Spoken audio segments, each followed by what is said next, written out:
ഏഷ്യാനെറ്റിൽ ഏറെ പ്രേക്ഷകരുള്ള പരമ്പരയാണ് ചെമ്പനീർ പൂവ്. ചെമ്പനീർ പൂവ് പരമ്പരയിലെ കലിപ്പനായ നായകനാണ് സച്ചി. സച്ചി ഒരു വീഡിയോ ആരാധകരുമായി പങ്കുവച്ചിരിക്കുകയാണ്. ആ വീഡിയോ കാണാം.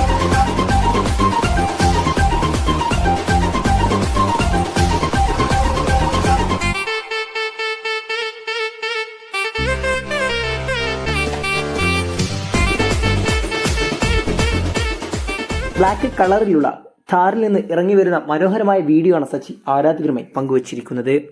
ചെമ്പനീർ പൂവ് പരമ്പരയിൽ ഇപ്പോൾ പ്രേക്ഷകർക്ക് ആകാംക്ഷയുടെ നാളുകളാണ്. ശ്രുതിയുടെ കള്ളത്തരങ്ങൾ സച്ചി പിടിക്കുമോ? സച്ചിയുടെ മുന്നിൽ നിന്നും ഓരോ നിമിഷവും ഒളിച്ചു നിൽക്കുന്ന ശ്രുതിയുടെ സീനുകളാണ് ഇപ്പോൾ ചെമ്പനീർ പൂവ് പരമ്പരയിലുള്ളത്. എന്താണ് നിങ്ങളുടെ അഭിപ്രായം? സച്ചി ശ്രുതിയുടെ കള്ളത്തരം കണ്ടുപിടിക്കുമോ ഇല്ലയോ? കമന്റ് ചെയ്യൂ.